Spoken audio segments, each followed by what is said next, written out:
Thank you so much. Welcome to LEC X.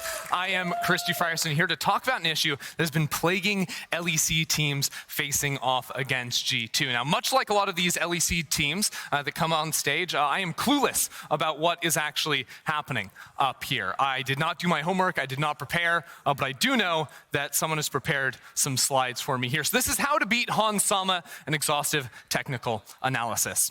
Here we have the problem. Now, Hans Sama is a problem. I mean, just look at him. How do you shut this man down? There's frankly not a lot that you can do. He has dominated lanes time in and time out, and the intensive research that I have been able to do has deduced that it comes down to the data. The data stacks up in Hans Sama's favor. As you can see, yes, intensive research. I used a microscope. And really what it comes down to is a certain champion that he's been dominant on. Now, I know that we've seen him on this Draven pick time and time again. It's a tale as old as time. And let me ask you a question. When you play solo queue, how many of you ban Draven out here? Well, I see one hand. Okay, so now this is the problem. This is the problem. The average human does not ban Draven. Now, as you can see with this graph here, is that we have 4 different sections of relative value to one another. 2 of the sections have very similar values, and 2 do not. What does this mean? What does this mean? This means that players around the world and on the stage are not banning Draven. They're allowing Hans Sama, this guy right here, to dominate the games. I can't believe it. It's absolutely insane. But the solution is clear. From all of the research we've conducted through my own personal experience,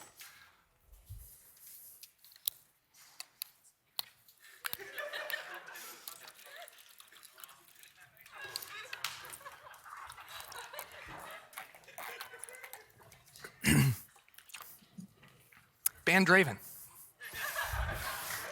Right? Right, people? Exactly. Thank you so much for listening. I hope, Koi, take off the headset. You're going to want to ban the Draven. All right, cool. We're going to send it over to the casters to break us into the game. You know what, Vedi? I don't think that study was real. What? I didn't see a p-value anywhere. Oh, what true. was it? Confidence intervals, man. That's true. Where were his p-values and confidence intervals, right? Did he do a chi-squared test? I don't think so. I didn't see one. No. I also didn't get a survey at the end asking me how I thought the... It's like after those league games where someone ints you, it's like, how did you feel about your League of Legends experience? Yeah. Awful. My coach didn't ban Draven. Well, there you go. Ban Draven. That's what Ender thinks. What do you guys think? The audience thinks that they should let it through. The one thing that wasn't proposed was, Koi could pick it. Comp did play Draven last week, didn't go too well. Well, moving forward, you know, you got to think ahead. You know, the past, medic, and we're only going towards the future.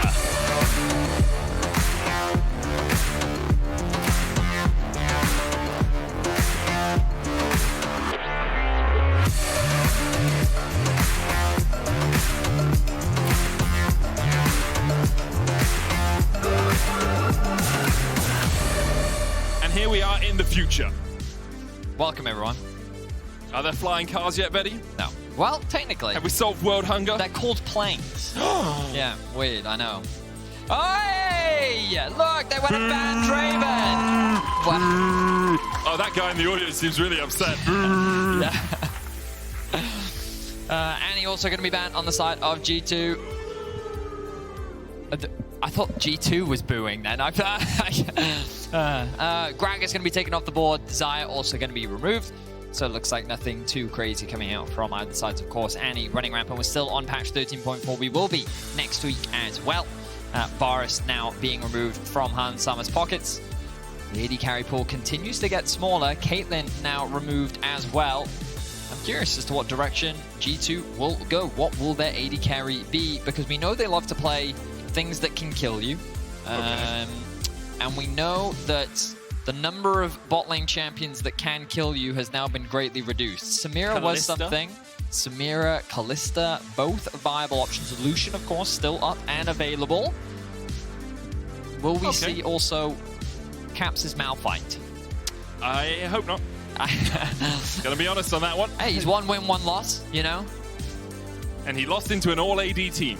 But so he did I win agree one. with Leader when he said on Euphoria, that champ sucks. You know the meme, right? Champ doesn't do anything. Yeah, he's got a sheen. He just doesn't do anything. Yeah. He didn't. It's fine. Anyway, Rakan first pick here for KOI.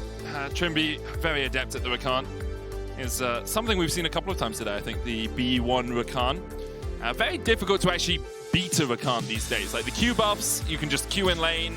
You basically only really have to play late game Rakan, which is where he thrives. His ability to set up team fights and fight engages, his CC. I just love the champ, my dude. And then a Vi taken by G2 alongside the Heimerdinger for a bit of push priority in that bottom lane. A wise choice, you might say. I mean, yeah, it makes sense in the context of having push in the bot lane. We know that that's what G2 love to do. The question is, what will they pair alongside it? And that's why I am thinking about whether or not a Kai'Sa does make sense here. Lee Sin going to come out from the side of KOI. Malrang. We have, of course, seen Malrang's Lee Sin last week. People probably remember Worlds Malrang's Lee Sin, which I would encourage you to forget about.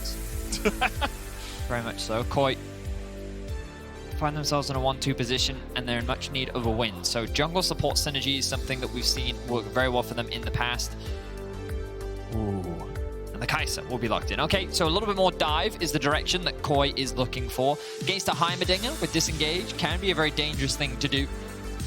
I wonder if we'll see something like a Sivir maybe even come out from the side of G2. Hansama just looking to get wave clear.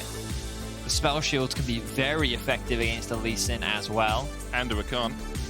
It's very tricky for him to find those knockups. You can run at him really quickly with the charm and then use the knockup afterwards, but instead the Ashe. Usually seen as the support, but does have a 100% win rate on it. Hansama. Unless they hit us with the switch-a-doodle-doo. They put the Heimer mid, yeah. Ashe support, and there's still an AD carry to come. I just remember the Heimer jungle game. It was in OGN. They played Heimer jungle like Blitzcrank Alistair, and they pushed in the top inhibitor at like 10 minutes in the game. Yeah. Wait, but wasn't that with the banner of command? Yeah, I think it was. Yeah, that's what I want to see. Put Vi You're really old. Yeah. Been around for a little while. You made this funny joke where I was like, I told Ender I was jungling before he was born, and then you were like, when's that, season 4? And like, that was 10 years ago. And I was like, wow. Yeah, it was a while. Playing the game for a while. There's the Lissandra ban. So maybe an Ahri from G2. There's Silas taken away by KOI. Want G2 getting their hands on that.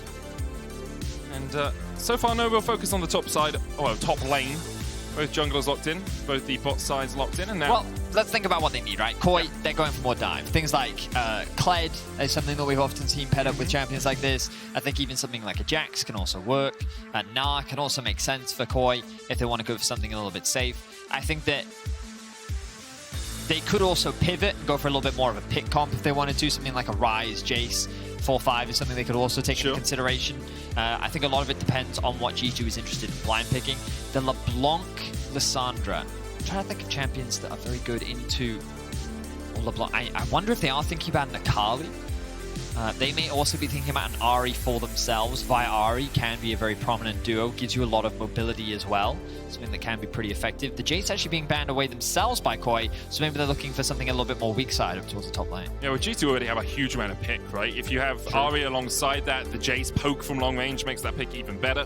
G2 could look towards the Corki, not the most exciting champion. I see him laughing on his face. It's probably not going to be the Corki, but it gives you a good poke, Instead, Taliyah. To be on the menu. Same principle, same idea. We've been seeing this combo a lot. Taliyah Vi, really effective roaming duo, really good at setting up for dives as well. You combine the ultimate with the Vi alongside the W, that chain CC, very effective. And champions with dashes, Rakan, Lee Sin, Kai'Sa, all these champions just have a much harder time to play when going up against Taliyah as well. It's a hell. It's a hell as Rakan to try and do anything into a Taliyah. She puts down that unraveled earth and life becomes a bit of a misery. KOI looking towards their mid lane first, it seems, waiting a little bit before. Oh, in fact, they're doing the little switcheroo at the last moment. There's the Gnar, safe for Szygenda up towards that top side. And now they have a little bit more time to think about where they want to go with Larssen's pick. I kind of want to bring that freeze frame with the Gnar up production. That was... Ooh, okay. Been a while since we've seen a Twisted Fate, Vedi. True. for those that don't remember, Larssen was like undefeated on the champion for a really long time. I forget exactly what his win rate is on the champ, but I'm sure Medic will find it for me in a second. I'm doing it. The champ hasn't been seen in pro play very much, but 80%? Yeah, 80%. There was a period in time in EU where you just had to permaban it against him because he was just so impactful on the map. Which is funny because often when people think of Larssen, they think of this control mage player that doesn't roam around, but whenever he got his hands on the Twisted Fate, this is kind of where you saw that opposite in terms of his playstyle. I think that Lee Sin Twisted Fate isn't the most like lethal mid-jungle duo, but the gold card makes it so much easier for you to set up for your CC. So we talked about how KOI could pivot to more of a pick comp, and that's very much what they've done.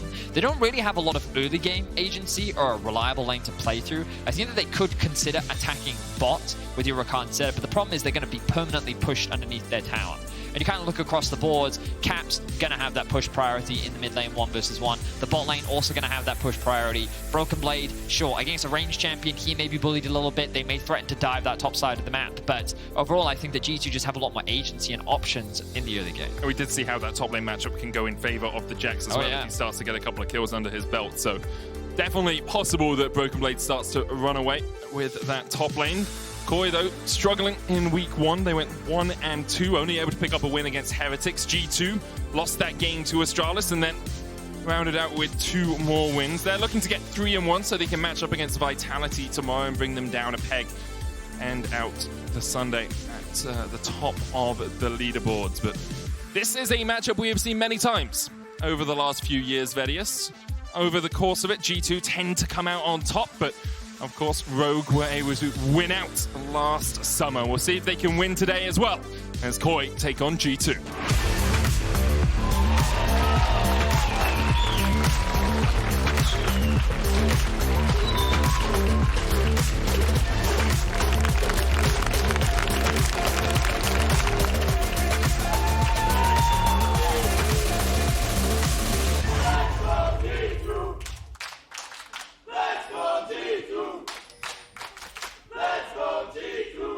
Of course, the last time we did see G2 versus KOI was the upper bracket. 3-1 was the scoreline in favor of G2. We saw them get a commanding 2-0 lead, and then the third game, we saw KOI kind of default back to comfort, that kind of scaling front to back control mage, along with, I think it was a Zeri. And then they ended up winning out on...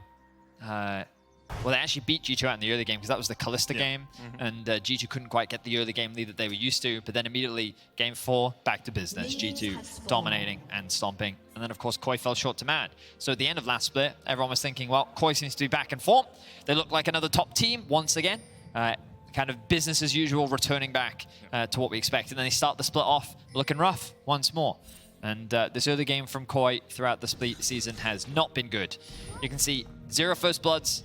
They currently have 0 first towers, and they average a minus 2k gold at the 14-minute mark. This is a KOI that we have not been used to seeing, and some have debated, is it the changes to the jungle, where like Malrang's early game aggressive style isn't as effective as it was, and often when we see KOI getting these early leads, it is off the back of Malrang, his creative pathing, his clever early ganks, and his ability to navigate vision.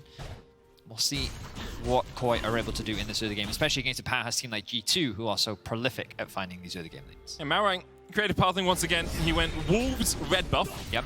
Has been spotted on a ward here. Yike was spotted on his own red buff, so both junglers' pathing is, well, not their entirety of their pathing, but their current location at least. The GPS is locked onto them now, but it can be turned off, obviously, at a moment's notice as Yike is working his way down towards the bottom side of the map. As expected, Hansamo and Mikyx look to have the push down towards that bottom lane. Comp only got 1 CS so far. Very difficult for Rakan and Kai'Sa to really answer the pressure that an Ashe and a Heimerdinger can put on early game. And Mikyx has actually had some pretty impressive performances on this Heimerdinger across the course of 2023. I think probably a best Heimerdinger player we have in Europe, at least the best one that we have seen on the LEC stage. Perhaps. Right now he is pushing bot alongside Mikyx. BrokenBlade with the Doran's Ring top start. Of course the W and the E scaling with AP along with the ultimate does give you that extra bit of damage in the early game. Often you can see that Doran shield though against ranged matchups, but if you want to fight, then it does give you a little bit more early laning power. Malrang hovering around mid lane. Yike will spot him. Yike himself was spotted as well. You see as he waits around in that blue side jungle. BrokenBlade looking for the counter-strike here. Szygenda able to dodge away from it. And Malrang, you've got no camps on this side of the map. Well, he did clear them all out. Yeah, so now the junglers are just kind of looking at each other. And Yike's like, oh, Krugs. No Krugs instead. Perhaps a bot lane dive is in order. Comp, though, does obviously still have that cleanse and the flash. Caps has worked his way all the way up towards the top side. While we were distracted, it's sleight of hand from G2 as Caps, using that rock surfing passive, was able to make a very quick approach to that top lane. All right, wards over the wall. We'll spot out Caps. We'll interrupt the back. Actually go in. Good damage from Malrang. Has to be careful getting close to that tower, though. Q should be up soon. They're looking for the dive here. Larssen has the stun card. Will now disappear. It's going to be counter dive. You can see Yike already setting it up for on that bottom lane. Larssen popped the gold card, had it available. Now it has expired. We'll be working that one back up. Here it comes. You need to commit to this. Malrang can go in as well. Backing off. Unraveled They're hesitant here. I feel like this is such a free dive for KOI, but they're afraid to commit to the play. Now Yike. Is he going to back off as well? Bit of chip damage coming away from Handsummer. I am amazed that G2 just walk away from that unscathed. They had flash gold cards, Malrang's Q, like, Caps has no cleanse. And the net effect of it is Handsummer and Mikyx get a plate in the bottom lane, and Szygenda just gets to chip away at BrokenBlade's health bar. Okay, wow. I mean, that definitely warrants a VoD review, but to me, that felt like a straightforward dive from KOI. Perhaps something that I was missing. But in my head, flash, stun from Larssen, into Q from Malrang and Szygenda. Seems like an easy kill. Regardless, Szygenda, no flash available to him. TP invested now from Larssen back into mid lane. No first blood will come down. And as you rightly said, only a small advantage gained for Handsummer in terms of the ice 32-2. Very much what we expected. A lot of push in the bot side in favor of G2. Same type of push in favor of G2 in the mid lane. TP now going to come out from the two top laners. So overall, this early game going stock standard. More disappointment. I was optimistic that these teams would fist fight in the early game. You know, the good old days, Rogue versus G2, the battle of the junglers, you know, early game action. And this could 5 be minutes it. in, Vedi. BrokenBlade does still have the flash here, so again, just going to hop over him. BrokenBlade flashes down. Malrang can flash look for the Tempest Cripple. There's a leap strike. Destiny, gold card, BrokenBlade locked up when you ask for blood. And KOI deliver. There it is. Nice play from KOI. They punish the aggression from BrokenBlade. And Larssen just ticking over to 6 means that he is able to secure that kill in the top lane. This is what we definitely need to be seeing from the Twisted Fate, having as much map impact as possible. Look at this as well. Malrang hovering around the top side of the map. It looks like he's actually not going to commit to another play. But of course, Yike in this window, going to secure the Drake, the cross map, as expected. Let's have a look back at this. If we look at BrokenBlade's vision, he has no idea that the jungler is making his way over. You'll notice as well that Malrang's going to throw out the Q, then ward jump, land the E as well, land another auto attack, and then land the second Q afterwards to try and get as much damage down to gain as much value out of the Q as possible. Then the Twisted Fate ultimate, the giant eye over the head of BrokenBlade, means that KOI can see the future of his demise. Now Malrang making his way towards bot, still needs to hit that level 5. Decent wave here, but I don't think he can really convert this into much. The cleanse available on Handsummer. Exhaust as well for Mikyx. It's a difficult play to make in bot lane. Yeah, very tricky, especially when you're facing into those turrets. Mikyx is going to be able to put a lot of damage down as you try and chase onto him. Yike spotted on this control ward. Szygenda, wave not in the best of shapes for him. Would love to be able to get that one away from the tower. And it looks like BrokenBlade is going to help him out by pushing it in. Probably looking to keep Szygenda under wraps for the moment. Mikyx, I think he used the rockets there and they were all tanked by the minions. Yep. So after I praised him earlier on, perhaps not the best Heimerdinger mechanics timer we've seen. in Europe, yep. It just shows how bad the rest of them are, apparently. Mikyx already got his warding totem upgraded though. Sorry, his the vision is good. Upgraded. Do they have TF ultimate? Yeah. Oh, flash in. Cleanse flash away from Handsummer. Trymbi down to 300 HP. Malrang looking at the Q as well, but still no 6. Stunned up, locked up, and those turrets start to do a lot of work. Trymbi. Oh, the grenade just short from Mikyx. Trymbi pops out a gleaming quill and will heal up a little bit. Malrang could look for a little bit more. There's the 6. Malrang going on to Mikyx. Mikyx flashes away already. Trymbi's down. They kick Handsummer. Malrang stunned up, and Handsummer and Mikyx going to turn it around. Oh, KOI, absolute disaster in the bottom lane. They tried to make the play happen. Malrang didn't even get a chance to use his ultimate.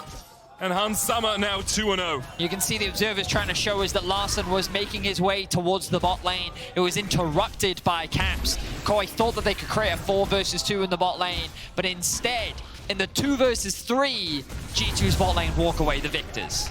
Is there a way to ban Hans Summer? Because it seems like ban and draving isn't enough against G2 right Yike. Now gonna gank top. Cease and desist available for Yike. Has that ultimate. Szygenda no flash 2. 1 second on it. They'll wait for him to burn it before they use the ultimates. In fact, they used them early, and there's the Gnar, and there's the knockback, and that's why you got to wait a second. Malrang coming in, does have that Dragon's Rage. Leap strike away, Yike able to escape with the Vault Breaker as well. Damn. So the gold remains even for the time being, largely thanks to the advantage Larssen is building in mid. Of course, Twisted Fate able to generate a lot of gold for himself. But in the bot lane, Hans Summer. We're going to look back at exactly how this one played out. So this starts initially with Trymbi flashing in, trying to get the knock-up flash cleanse. Bit of an early cleanse from Hans Summer. Doesn't really net him any benefit, but a really good stun from Mikyx means that they're able to get a lot of damage back down onto Malrang, and Comp and Trymbi can't really follow up. Now Trymbi's forced to disengage, and it's at this point where they're thinking maybe I could roam from mid down, but then Caps interrupts. Hans Summer gets that initial kill. Oh, the stun from Mikyx. Wait. No, so it's he loses vision on the first kick. Hans Summer then ults him, so he gets stunned as he's in the animation of the second kick. That's absurd as Malrang looks for the kick in the mid lane. Caps flashes away, and Yike, body block. Seismic Shove was used. Malrang now has to retreat. Brokenblade's on his way as well. Good jump away by Malrang. Should have the safeguard back up, but Yike still able to secure the kill. The amount of utility from G2. They're chucking smokes, they're chucking mollies. I'm pretty sure I've seen, I know. The orbital strike. The orbital strike, thank you. In this game as well. Destiny, Hans Summer, no cleanse, no flash, nowhere to go. And Hans Summer, with none of his teammates left for them, will be shut down. Comp takes it. That's huge for KOI, able to bounce something back on the map. So at the very least, a little bit goes back into KOI's pocket. And admittedly, this is going to close the gold gap between the two AD carries, which will help Comp. Why are they just basing in front of Mikyx, guys? Come on. He's going to keep interrupting you. But if Trymbi distracts Mikyx, then Comp gets to base. Oh, he's trying to... Okay, nice. Good stuff there from Trymbi, body blocking. But Caps can now push in this wave. He can likely secure another plate for himself as they send Hans Summer to go and catch mid. Now they're threatening the dive onto Trymbi. He's going to recognize that, disengage. And of course, Yike has the Herald, which means that they should be able to convert this into a tower. A lot of this coming off the back of Mikyx's great interrupts, but even if they went back to base, this should have been an easy objective, and just great lane assignments coming out from G2. As KOI find themselves now in a very difficult position. Larssen getting interrupted once again. Mikyx just being so annoying on this Heimerdinger. And even if Trymbi wanted to look for the engage there, the Unraveled Earth doing its work. Hans Summer has the arrow. Hits onto Comp, cleanses away, Seismic Shove just short. Yike looking for a little bit more. Still has the ultimate. In the end, all they really want is this turret out of it. First tower blood at 11 minutes 30 seconds. Malrang on his way, but G2 already retreating from the battlegrounds. Now Malrang doesn't have flash, he does have the Q. It's calling to him, but this time his head agrees with his body and he doesn't go in. Yeah, and that's a large part of why, hang on a second, they're looking to collapse onto Larssen in the river. BrokenBlade has no ultimate now. There's the Weaver's Wall. Comp and Trymbi instead the target. Seismic Shove just short then. The grenade gets the slow. Malrang going in, cease and desist. They're going to try and keep Comp alive, and he dashes and dives across the wall. Perfect use of the ultimate there. You could see KOI were holding all of their shields, all of their utility, until someone went too deep. And then immediately they dived to save their AD carry. Patient performance from KOI, and the aggression from G2 very well punished. I didn't think Comp was going to be able to get out of that, but some great teamwork between the three of them means that he can walk away to safety. Szygenda, 2-level lead over BrokenBlade. Did he actually... I missed what happened on the top side of the map, but Szygenda in a very comfortable position. He has a 2k gold lead. BrokenBlade did roam to mid that one time, but I don't really know. Yeah, I wasn't keeping track of that top lane matchup. I largely thought that it was pretty even, but the CS difference is pretty massive. Let's have a look back here now. So Caps misses the CC, which doesn't help. Great sidestep there from Comp. Then the ultimate comes through from Mikyx to apply the slow. And look, this Q from Malrang lands. He then follows it up. The shield comes in from both the Larssen and the Rakan, and the ultimate away from Comp then provides him the added needed safety to create distance enough to allow them to secure that kill onto Yike. Just very great coordination, and honestly, no panic being seen from Comp as he trusts in his team. And no panic from his teammates either. Trymbi, 78% win rate on this Rakan. It's his most played across the course of his career here in the LEC. And we continue to see just how good he can be on it. I think all great supports in Europe have to be known for their Rakan at some time or another. You know, Hilly, Mikyx, Trymbi as well. I mean, look at this though. Like, we haven't really talked much about this top lane matchup, and I'm kind of disappointed in myself for being caught so unawares by a 2.5k gold lead. But like, look at the CS difference. There's like a 50 CS gap between the two top laners right now. The gold is even, but I feel like it's not really reflective of the state of the game right now. Szygenda has most gold. But look at this. You can see the top four. Of the top 4 gold earners, KOI find themselves in 3. Caps hasn't really been able to find that much success from his roams. We have seen Hansama and Mikyx outplaying the bot side of the map. But by and large, Comp is in a very comfortable position right now. The 2 AD carries find themselves even in terms of gold. Comp is working towards that first item still. Hansama has the arrow, but that will be sidestepped by Comp. Doesn't quite have the cleanse back up yet. The big difference, though, is G2 of course, do have the 2 dragons, and they've already secured the first tower of the game. I will say, KOI seem to be in a much stronger position than they have been so far this spring split. It was only 12 minutes ago we brought up that graphic. On average, 2,000 gold behind at the 14-minute mark here against G2. About 1,000 gold ahead at this point in the game, and all of that falls on Szygenda's shoulders. He had that great performance on the Jace last week. They did. Struggled in some of the other games, but here, absolutely bullying BrokenBlade in a matchup that we have seen go the other way. I think most people would say Gnar is relatively good into the Jax, at least in the early game, and here Szygenda is showing just how dominant it can be. Malrang got the second Rift Herald of the game, and it looks like KOI are investing more into this top side. Continue to take the turrets, continue to put pressure on the map, and see what G2 do to answer. Something that G2 have done pretty consistently is invest vision around this bot side of the map. They're constantly looking for picks, constantly looking to try and catch KOI out, but KOI aren't falling for the bait. They haven't been caught out once in the bot side of the map. It is a tried and true strategy for G2, which has largely left their top laner without resources. We did see Caps try and assist early on in the game, but aside from that, BrokenBlade has either been making plays elsewhere on the map with the rest of his team or been left to fend for himself, and Szygenda has taken full advantage of that. A fully plated tower taken in the top lane, a second secured for him, and now you look at his itemization, you look at the position of power that he comes in with, and KOI have done a great job of weathering the storm for the most part. There is one level difference between the 2 AD carries, but now with the Kraken Slayer finish for Comp, KOI are in a great position to get an upset over G2. Yeah, and opening up the map this well just allows Twisted Fate so much more pressure on the map. You know, if you have Szygenda pushing in a side lane, the ability for KOI to collapse in that lane can be astronomical. Of course, G2 have some tools at their disposal as well. You have the arrow, you have the Weaver's Wall from Caps. He can get between lanes relatively quickly, but the difficulty now for G2 becomes, how do we contain the Gnar? How do we deal with Szygenda, who is in such a strong position? And part of the reason he was brought into this KOI lineup over Odo Omne was his ability to carry him. Perhaps he's going to have to carry a little bit more because Malrang has been caught away, flashes out. Hansama with the arrow, that's going wide. And they'll walk away once again safely. Malrang falling prey to the play that G2 have consistently made. Of course, you understand why he feels safe. They've pushed in their bot lane with Szygenda, and he has his support right next to him. But G2 still find a way to make the play. Fortunately for Malrang, he plays it well. Uses the flash kick to create space between him and Yike, and then runs to the safety of his teammates. Did, of course, cost him his flash. Potentially makes that insect play a little bit later harder. But regardless, KOI in a great position now. We're kind of looking at that next Drake as being the big point of contention. They're going to send the Twisted Fate to top to push out that wave. But KOI, overall, looking very solid in the early game. Not been a crazy bloodbath, not been too chaotic. We'll see if they can continue to find picks, because the side lanes are where things get scary for G2. With KOI being in such a great position to keep finding these picks. And you can even see Cleanse now picked up for Caps, thanks to the spellbook. Hansama with his cleanse backup, definitely going to help a lot against this Twisted Fate.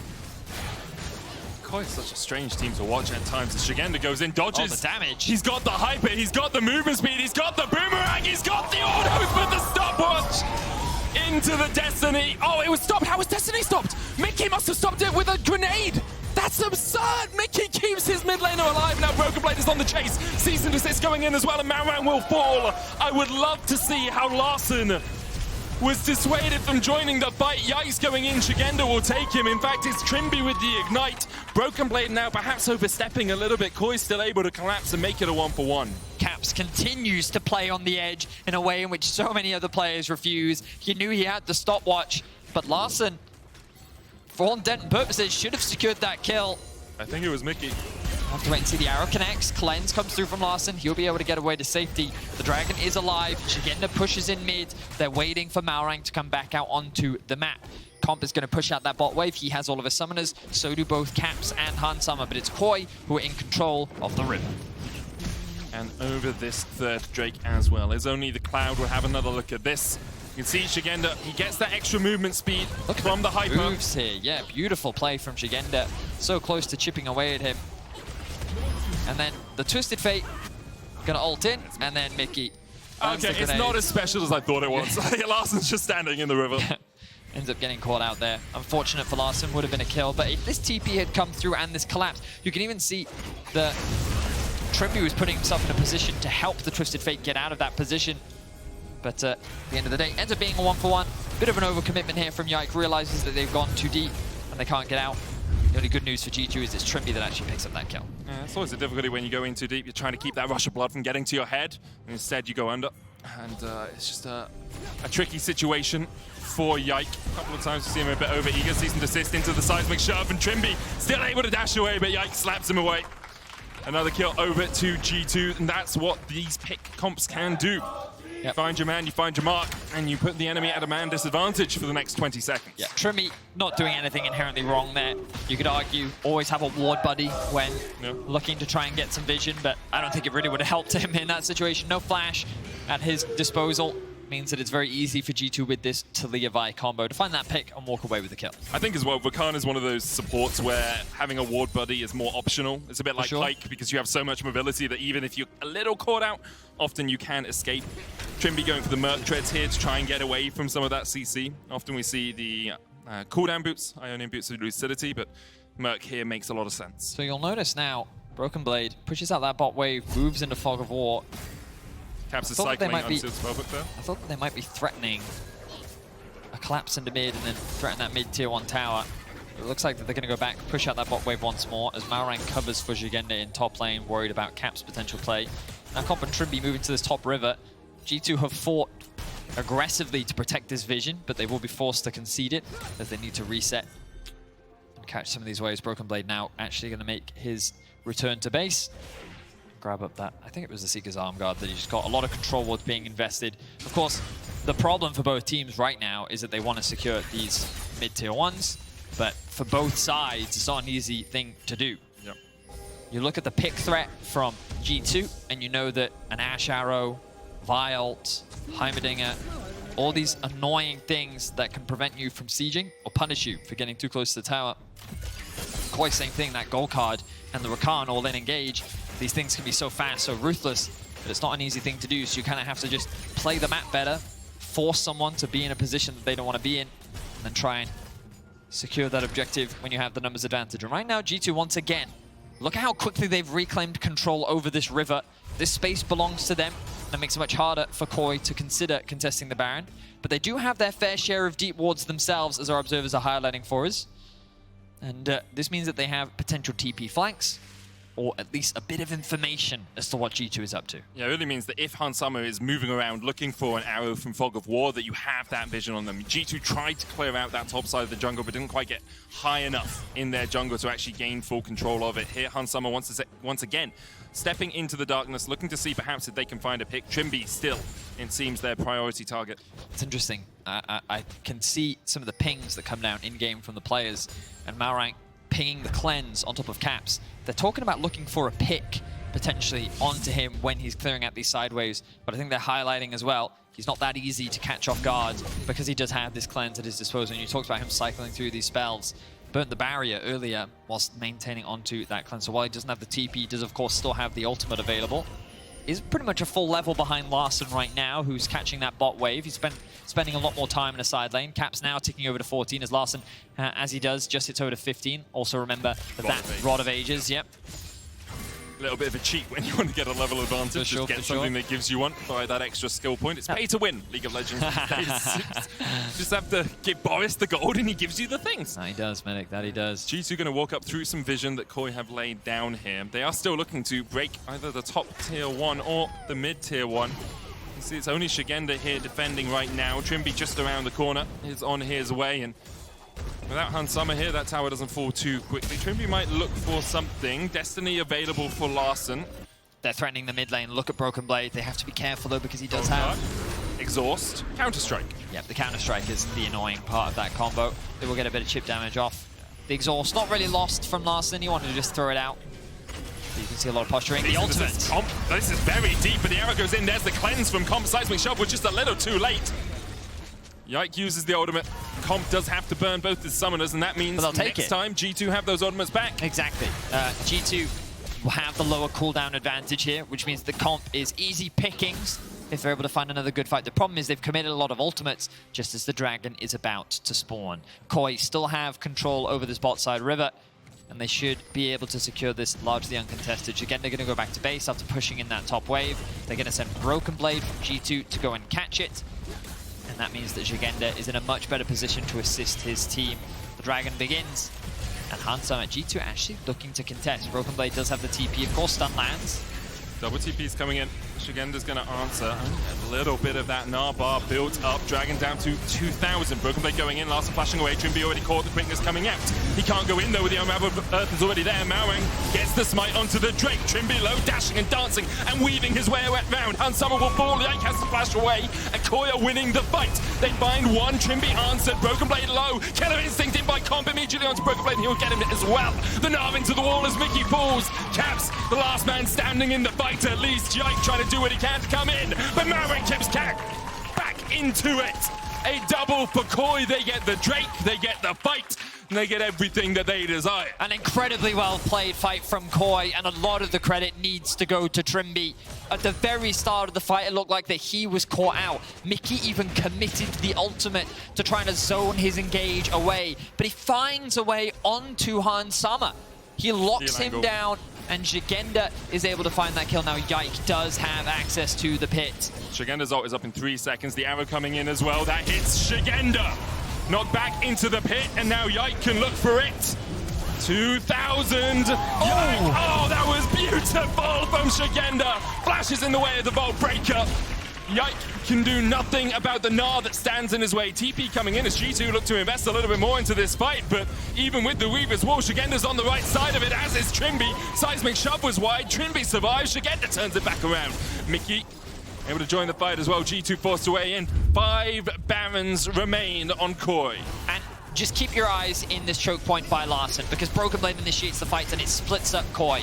Comp is now afraid. He has to play with Malrang, but keep your eyes on Trymbi. Look at how he flashes over the wall, knocks up Hansama, doesn't get a window to flash, or cleanse away rather, flashes over the wall after the final hit lands, and on the bot side of the FAP, KOI can regroup. It looks pretty good initially as they get that pick onto Trymbi, and Larssen falls as well, but Comp is still alive, still has the ultimate available, is able to get that execute onto BrokenBlade with the W, and then Mikyx gets Gnar'd into the wall.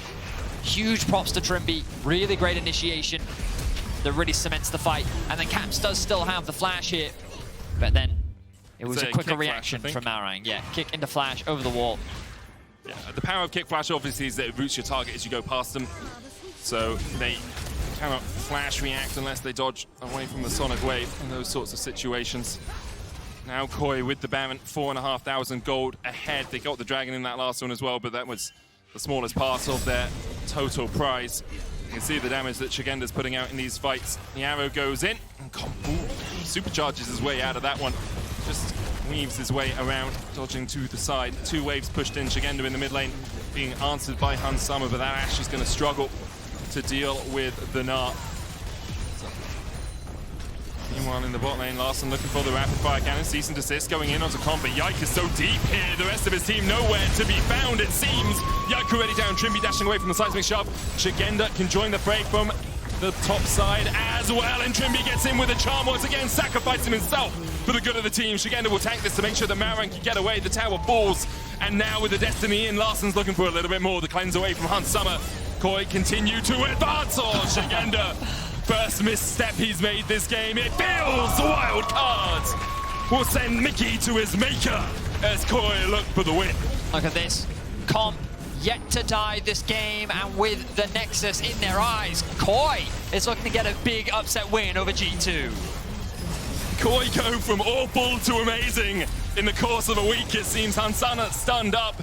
KOI may have to back away. G2 continue to fight even at death's door, but after last week's performance, I thought the regular season KOI had returned, and here against G2, they put them to the ropes. TP in once again. This didn't work out too well for you last time, G2. When you overchased, you overfought.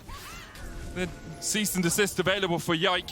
Flash up in probably 20 seconds time, but in the end, G2 will give up the ghost on the chase. I mean, huge props to Szygenda, along with Trymbi in these engages. Like, I say that, Szygenda's not even in this fight initially, but Trymbi immediately there to protect from his team. Notice that he's not committing anything yet. He's then providing that initial peel for Comp. They get that first pick, and then it's at this point where he's like, hey, we can dive this. The stun card lands from Larssen.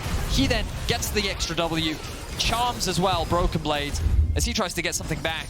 And now the collapse onto Huntsummer. No flash, no cleanse. And nowhere to go. Comp dominating now on the Kai'Sa, 6-0. He's in a prime position to end this one for KOI. Weaver's Wall coming out, just trying to cut the wave. It will do that for about 4 seconds, but thankfully the minions like a bit of Safari as they go through the jungle to try and make their way back to the mid lane. Only one minion stands, backdoor bonus applied to this turret, but KOI don't seem to give a damn about that as they will take it out. Szygenda keeping 4 players of G2 away from the action. And I'm about to send them to have an early bath, it seems. Game not gone the way the G2 would have liked, but KOI very happy. The Gnar once again from Szygenda hits only air, but it doesn't really matter. KOI are just too far ahead. BrokenBlade though with a good double stun. The seismic shove coming out. Comp's still alive on the backline here. Larssen has to flush away. Szygenda in the mini Gnar will chase out Caps. The arrow just wide as Comp able to sidestep it. Seismic shove not enough to keep Szygenda from finding another kill. And another inhibitor tower and inhibitor will fall. Szygenda might look for a little bit more. BrokenBlade, no flash. Mikyx the same. Oh, here's his backup, it seems, as Szygenda decides against pursuing any further conflict. However, the Dragon up, TP in as well, Vedi. And neither team willing to give this one up, it seems. Larssen coming in, and Mikyx going back to the fountain. 6 feet under, buried with the rest of his team. Yike trying to trade onto Comp, but Comp wins these, I'm afraid, Yike. Try as you might, you can't take down the Kai'Sa, underkilled and undefeated today, it seems. Red card for Larssen. It's his best Reggie cosplay. Pops the stopwatch, getting gold, something Reggie hasn't done for a long time. Gold card coming in as well as BrokenBlade, chased out by Larssen down towards the bottom side. Huntsummer finds some solace in the fountain, but all he'll be sipping is tears of defeat as Comp takes the Nexus and KOI take the win. A big win for KOI and a much-needed performance from the organization. A team that, right now, you never really know what you're going to get. We see some lows, but today was a high. KOI is like a box of chocolates, Vedi. You never know what you're going to get. But today they looked great all across the board. Szygenda really just building a massive advantage in the top lane 1v1. Trymbi continuing his impressive record with the Rakan, finding great engages, and then Comp did not die this game. Yep. Just all across the board. KOI looking good and G2 faltering. And really, I do feel like this was a matter of KOI out-executing when it came to those team fights and getting the better of G2, which is, even after we saw Huntsummer and Mikyx building a pretty big lead in the 2v2 in the bot side of the map, this is one of the rare times where we don't see that convert into a big early game lead and a win for G2. It's one of those games I'd love to VoD review and just look at what Szygenda did. Because there was a portion from like 6 minutes to 16 minutes where he said, okay, get on my back, I'm carrying. I've done some deadlifts in the offseason, I'm ready for this. And he just went 2k gold ahead, and ever since that point, it was G2 were just looking for a meteor to kill off this Gnar. Like, it's like, that's what we need. We need an extinction level event to deal with a problem called Szygenda, and they couldn't find it. Szygenda continued to be a thorn in the side of G2. He's one of your player of the game votes at LEC on Twitter. Szygenda, Malrang, and Comp are all options. I'm not sad Trymbi's not on that list. I think Trymbi should be, but I like don't think he would have won anyway. Yeah, probably. Because I think Szygenda's going to win. Szygenda's so I don't win. feel too it's bad. very deserved for sure. Szygenda very much deserved. Of course, his scoreline, like, not the most impressive, 4-0-4, but like, you felt like that in terms of his individual prowess, and like we saw it again on his Jace last week, I feel like that we're getting to see more of him. And who would have thought? You know, give the young man a little bit of time to shine, and it seems that very quickly he's growing into his own. And it's what we need to see, a more top lane competition here in Europe. Yeah, him and Photon, I think, sitting up near the top right now. We'll see who else can challenge them, at least on today's performance. Obviously, other players have some pretty good performances over the course of spring. We're almost halfway through, by the way, Vedi. At the end of tomorrow, we are over halfway through our spring And what can you say about our teams right now, Medic? Anything? Any big conclusions? I'm interested for MSI. That's it. Nando's might be the highlight. Gonna put that one out there. All right. You can do it. Let's go here from the man in the top lane himself, Szygenda. Yes, Nando's. we are going to talk to the man from the top. First of all, it must have been... Yes, thank you very much, Berlin. Come on, we can hear louder than that. Very good. I know it's late, but I know you've got it in you, and I know Szygenda appreciates it too. It's been probably quite a difficult week for you after the slow start to week one. What have you guys been working on behind the scenes? I can't remember actually, but yeah. Is the reason you can't remember because you just beat G2? It's pretty late. I'm just tired. I don't know. That's fair enough. It felt like at the start of that game there was maybe some indecision. There was a dive attempt that actually didn't happen. What was going on at the start of the game? Well, it was Caps roamed and Larssen got like a good mid-wave state. So when they like didn't kill me, we just danced with them and it became like good wave state-wise for both solo laners for this. So we just, okay, let's dance. And if bot lane is fine, then we just dance and it's good for us. So it was a pretty big deal, I think. But yeah, we did good. You did good. I mean, you took the game back into your own hands through a later successful dive. How were things on comms in terms of keeping the momentum, keeping the confidence when you were slow to start? It was pretty chill. We were just chilling, and it was going well. And then I don't know, bot lane they had an accident, and it was like a little down with the comms. But I was winning quite hard top this game, so everyone pressed tab. Okay, 50 shares up, nice, we win. It's like okay. We're chilling. Yeah, that's just how it goes. How are you feeling about your role within the team in terms of coming in the winter split and wanting to be the carry and then finding yourself trying out maybe some tankier champions? How do you feel your role is within the team? I'm just trying to play top lane. I think the meta is... I just try to play what's meta. If it's not fully Chinese carries, then it's okay, but... I'm just playing, like, I always play Gnar and Renekton and this stuff, so it's okay for me. And tanks, Kai'Sa, nice tank. Sion, not that nice tank, but we play what we need to play, and it's okay. And how did you feel about the matchup against BrokenBlade today? I don't know, I think he's, like, good, but I always do, like, okay. I feel like he had, like, one really good game in best of 5 against me last time, but I always feel okay, actually. Every EU top laner, like, we're all the same. We just chill and hope for the best. All the top laners are chilling. Are you chilling about the rest of this weekend? We play SK. They lost today, so it's okay. And Fnatic, it's okay. You're chilling. Are you chilling about Fnatic? I think so. All right. Oh, SK, they did take the loss today, but Irrelevant's another top laner. He's been getting a lot of flowers recently. What's your approach to that matchup? It's just chilling. We'll pick not that heavy resource champ probably. Hope better bot wins. Usually how it goes. So that's my take on top lane. Yeah. You're confident you don't need the resource. You're just going to do the job you need to do. Malrang will come, give me a little lead, and then I just take it from there. It's like pretty nice. Yeah, we take those. Yes. We do take those. And we do take things like this treat that's coming your way. Or treats, should I say, because he is in the post-game lobby with Shox and Comp. Thank you very much. Thank you.